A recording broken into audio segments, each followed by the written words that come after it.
नमस्कार, मी मुक्त पत्रकार संतोष ढाकणे. आपण पाहत आहात शोध वार्ता.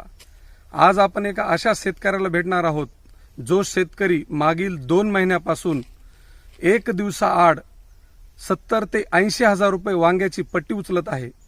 बीड जिल्ह्यातील वडोणी तालुक्यात कुप्पा येथील शेतीनिष्ठ शेतकरी गोपाळ सत्यप्रेम सावंत या शेतकऱ्याने 3 एकर क्षेत्रामध्ये पंचगंगा या कंपनीचे गौरव सुपर ही वांग्यांची लागवड केली आहे.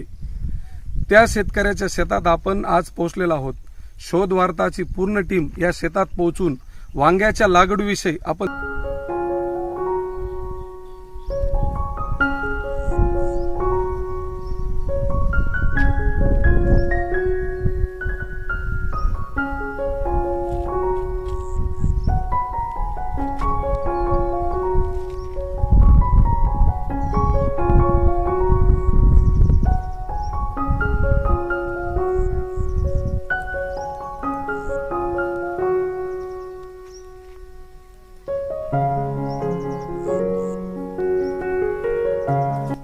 आपण आज गोपाळ सावंत यांच्या शेतात पोहोचलेलो आहोत.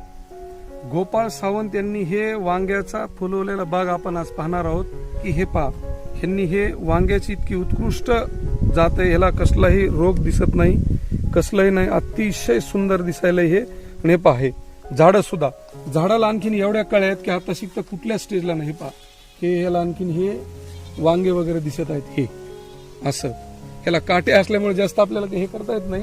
इकडे हे पहा, त्याला खूपच पीक आणि एवढ्या कळ्या लागलेल्या आहेत. हे पहा, हे पूर्ण वांगे वगैरे आणि ह्याची उंची वगैरे इतकी उंची तर एवढी दिसते. हे पहा, हे म्हणजे साधारणतः माझ्या अगदी छाती लेवली झाड आहेत आणि हे पूर्ण कमी नाही, 3 एकर क्षेत्र आहे. आज आपण गोपाळ सावंत यांच्याशी या वांग्याच्या लागवडीविषयी सविस्तर चर्चा करूया. चला. नमस्कार, मी मुक्त पत्रकार संतोष ढाकणे. आपला पूर्ण परिचय सांगा. माझं नाव गोपाळ सत्यप्रेम सावंत. मी राहणार कुप्पा, तालुका वडोणी, जिल्हा बीड येथे राहणार आहे. माझं शिक्षण BSc agree college of agriculture Udgir या ठिकाणी झालेलं आहे. बर, मला सांगा सर, हे जे 3 एकर क्षेत्रात वांग्याची लागवड केली आहे, ह्या वांग्याच्या लागवडी पूर्वीची मशागत सुरुवात कशी केली होती? या क्षेत्रात मशागत कशी केली? माझी या ठिकाणी आधी पपई होती या 3 एकर मध्ये. बर. तर माझ्याकडे 8 फुटामध्ये ड्रीप होतं पपईला केलेलं. बर. त्याच्यामध्ये मी असं डोकं लावलं की आपल्याला ह्याच्यातूनच खर्च न करता, नवीन ड्रीप वगैरे न आणता आपण ह्याच्यात काय करता येईल. तर मग दोघांनी, माझ्या भावाने मी विचार करून 3 एकर म्हणलं आपण ते 8 बाय 2 फुटावर लागवड करू. त्या हिशोबाने मी लागवड केली त्या ड्रीपचा उपयोग करून. बर बर.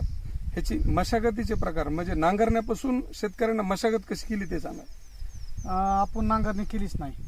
पहिली पपई होती आपली. बर. ह्या ठिकाणी मध्यभागी पपई होती. बर. तर मधल्या अंतरामध्ये वांग लागवड केली. तर पपई आपण असा अंदाज बघितला जूनच्या टायमाला की मोडायसारखे आहे, तर त्याला नंतर रुटर घातलं मध्यभागी. बर बर. आणि ते वांग तसंच राहिलं. समजा म्हणजे गोपाळने अगोदर या क्षेत्रात पपई लागवड केली.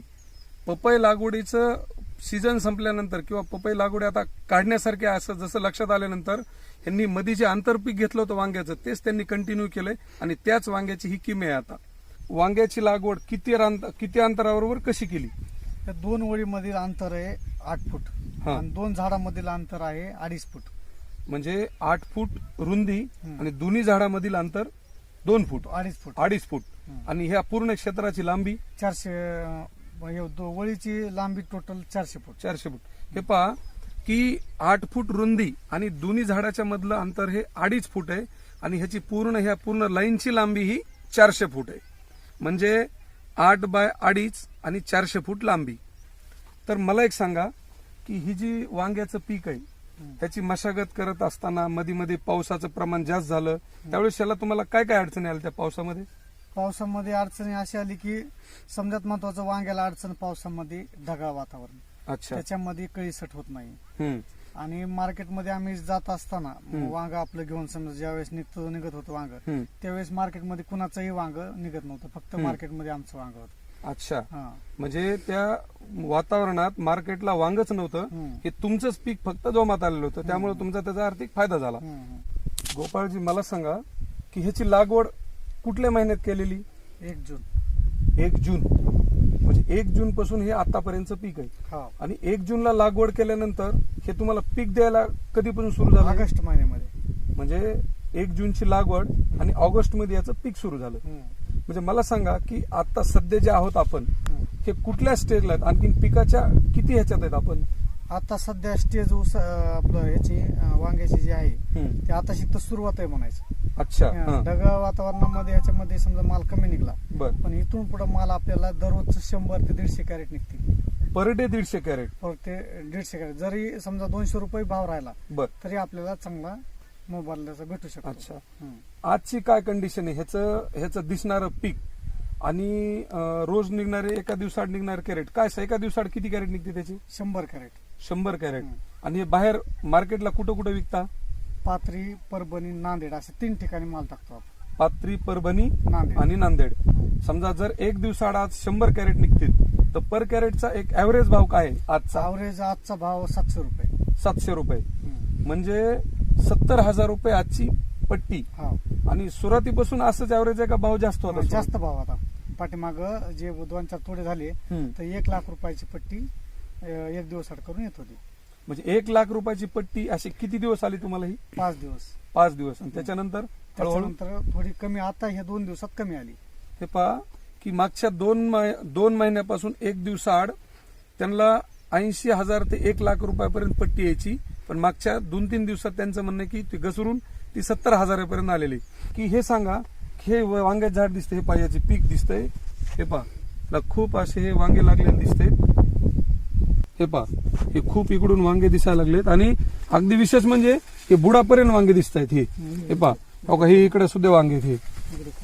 हे पहा हे इकडे मधी म्हणजे अक्षरशः अगदी त्याच्या बुडापर्यंत माल दिसतोय.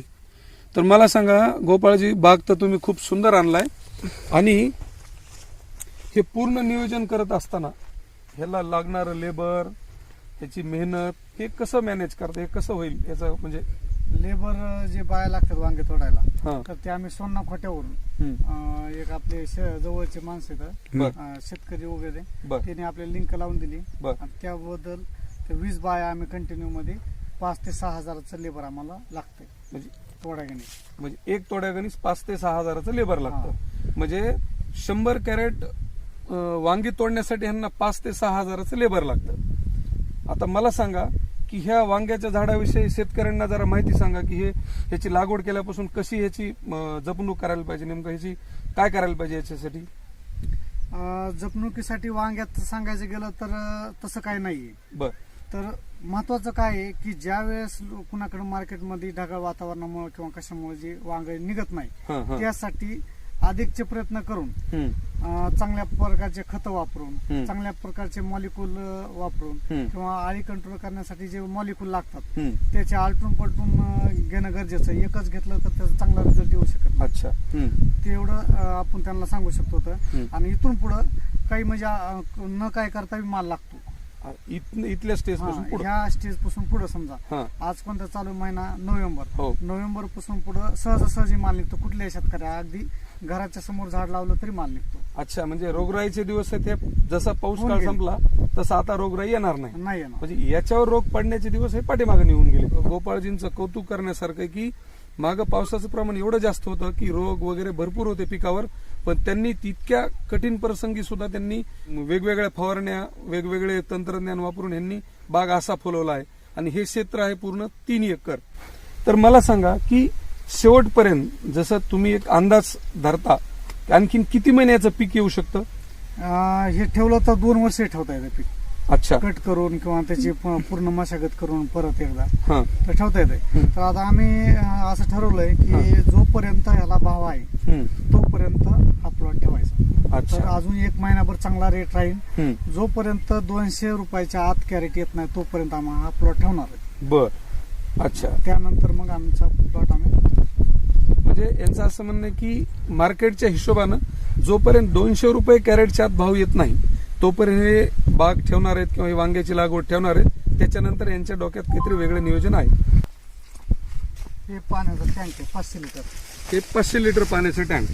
आता याची फवारणी कशी करता हे? ह्याच्यामध्ये पूर्ण औषध मिक्स करतो. बर. 500 लिटर साठी जे काही मॉलिक्युल दिलेलं बर. आहे कंपनीनं हा. की 1 मिली किंवा मग 1 ग्रॅम हा. जे वापरायचं त्या पद्धतीने 500 लिटर साठी टाकून देतो प्रति लिटर प्रमाणे. प्रति लिटर. हा, तर मला 1000 लिटर पाणी लागते एक फवारणीला. हो, एका फवारणीला. अच्छा तर हे 2 ड्राम आहेत इथं भरलेले. अच्छा, हे पहा, हे फवारणीचे 2 ड्राम आहेत आणि ह्या 3 एकर क्षेत्राला त्यांना हे 1000 लिटर पाणी लागतं एक फवारणीला. आणि त्यांनी फवारणीची एवढी व्यवस्था केली. तर पहा, एक मशीन आहे, म्हणजे त्याला आपण छोटं जनरेटर म्हणू. हे जनरेटर आहे त्यांचं फवारणीचं आणि याद्वारे दोन्ही साईडला असे त्यांच्या पाईप घेऊन हे फवारणीचं यांचं साहित्य असं. वांग्यात आळी पडणं वगैरे काही असे बरेच काही प्रकार आहेत. हे रोखण्यासाठी काही विशेष काही प्रयोजन केलंय का तुम्ही? म्हणजे अमावस्येच्या आदल्या दिवशी जी अंडी घालते पतंग, हा, जे त्याला आळी म्हणतो आपण, बर, तर त्या दिवशी त्याला त्याच्या आदल्या दिवशी एक स्प्रे करतो आणि त्याच्या दुसऱ्या दिवशी एक स्प्रे करतो. त्याच्यानंतर मध्यंतर 4 दिवसात स्प्रे करतो. असं स्प्रेचं नियोजन टेक्निकली आहे. अच्छा. कारण की त्याच्या पूर्ण अंडी अवस्थेच्या आधी पतंग अवस्था पण उडवितो आपण, पण अंडी अवस्था उडवितो. त्याच्यानंतर जे नेम स्टेज म्हणजे त्या आळीची बालपण असतं ते पण त्याचं आपण औषधाद्वारे उडून टाकतो. अच्छा. म्हणजे की आळ्याचे अंडे घालण्याची काही विशिष्ट दिवस आहेत, जसं अमावस्या असेल किंवा पौर्णिमा असेल. तर हे समजा जर अमावस्याला जर आळी अंडे घालणार असेल तर त्या पूर्वीच ह्याची फवारणी करून, म्हणजे इतके ह्यांच्या तयारीनं, त्यामुळे ह्यांच्या आज वांग्यात आळ्या वगैरे नाही, अगदी फ्रेश वांगे आहेत. मला सांगा गोपाळजी, की ह्या 3 एकर क्षेत्राला जर तुम्हाला खताचा डोस द्यायचा असेल, कशा प्रकारे डोस देता तुम्ही? आम्ही या फवाऱ्याद्वारे खत देतो. तर हे फवाऱ्या समजायला पद्धत माहिती शेतकरी बांधवांना. तर हे इथं पाईप आहे पूर्ण, जे मेन लाईन आहे त्याला जातो तो पाईप पूर्ण. आपण बटन टाकून द्यायचं, जसं फवाऱ्याचं बटन चालू करतो तसं, आणि त्यात एका बादलीमध्ये घेऊन खत कालवायचा आणि त्यात पाणी करून या फवारे टाकून द्यायचं. अच्छा. बरोबर 10 मिनिटांमध्ये पाणी ते जातं. तर एकरी आपण डोस देतोय जवळपास 3 किलो. 3 किलो एकरी. तर 3 एकरच्या प्लॉट साठी ॲट ए टाइम 9 किलो आपण खत देतोय. म्हणजे 3 एकर क्षेत्राला जर एक डोस द्यायचा असेल तर 9 किलो खत लागतं. हे पहा, ह्या ड्रम मध्ये एका बकेट घ्यायची, त्या बकेटमध्ये ते खत कालवायचं, पाणी करायचं आणि याच्यात टाकायचं. याद्वारे इथं एक पाईप दिसतोय आपल्याला. हा, या पाईपद्वारे पूर्ण क्षेत्राला हे अगदी सोप्या पद्धतीनं प्रत्येक झाडाला पोहोचतंय या ड्रमद्वारे. मला सांगा की ह्याचे डोस देण्याचे प्रकार किंवा कुठले कुठले खताचे डोस देत आपण? सर्वप्रथम आपण हे 1144 11 नागार्जुनाचं झटॉल म्हणून नावाने खत येतं. तर हे अत्याधुनिक पद्धतीचं खत आहे. बर. तर ह्या खताचा विषय असा आहे की 1144 हा ग्रेड आहे आणि विथ त्याच्यामध्ये पूर्ण मायक्रोन्यूट्रिएंट ॲडिशन आहे. अच्छा. ह्याच्यामध्येच त्याच्यामुळे रिझल्ट एकदम चांगले येते. चांगला येतो आणि पेटंट फॉर्म्युला पूर्ण हा. अच्छा. आणि हा झाला रुटीन डेव्हलपमेंट आणि वाढीच्या काळामध्ये नवीन नवती वगैरे फुटवा काढण्यासाठी, म्हणजे नवीन पालवी फुटण्यासाठी किंवा रुटीन किंवा त्याला हिरवी ग्रोथ येण्यासाठी या खताचा वापर होतो. आणि त्या दुसरं जे दिसतंय आपल्याला त्याचा कशासाठी वापर होतो? हा जे आहे तो 15-15-30 कळी आणि सटिंग दोन्हीच म्हणून काम करतं. हे ढगाळ वातावरणामध्ये पूर्ण आमच्यावाली सेटिंग ह्याच्यामुळे झाली.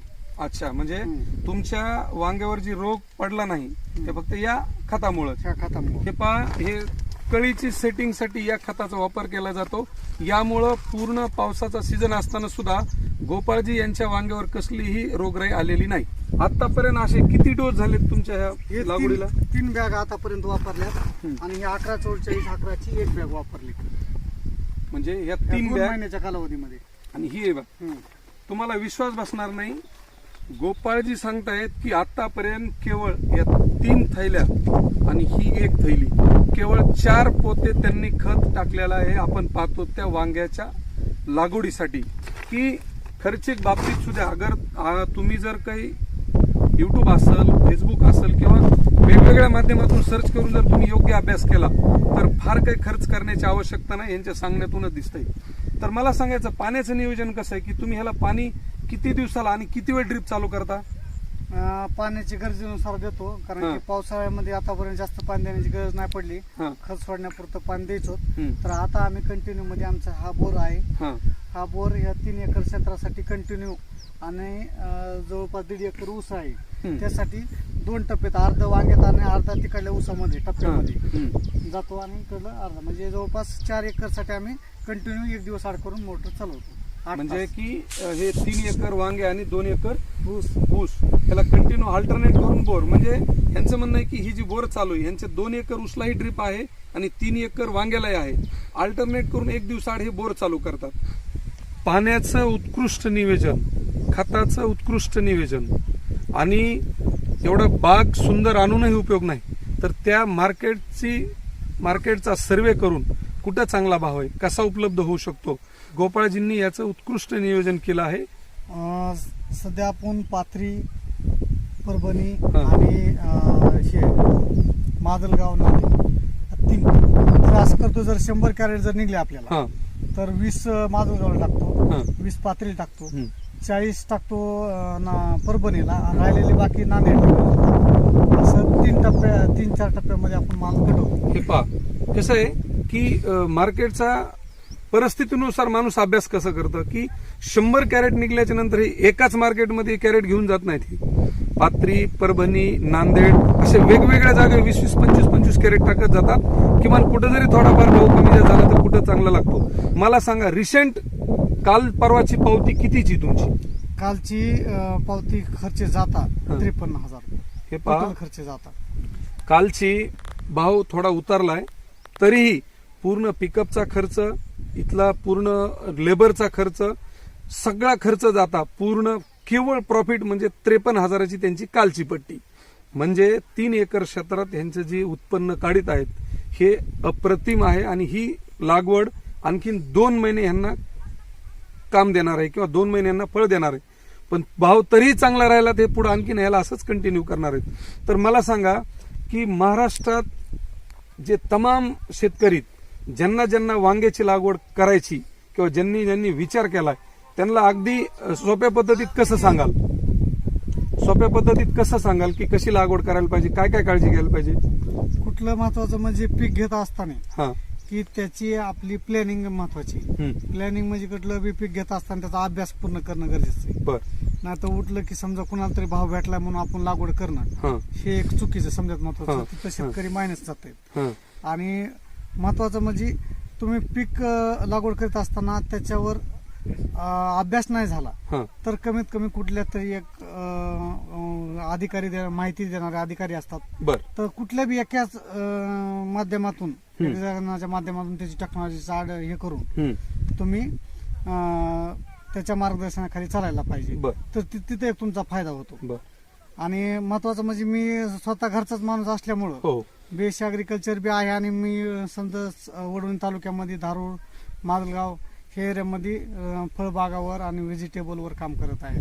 अच्छा, त्यामुळे तुम्हाला हे सगळं सोपं जाते. हम्म. की महाराष्ट्रातील तमाम शेतकऱ्यांना माझी विनंती की निसर्गात अनियमितता निश्चित आहे, ते सर्वश्रुत आहे.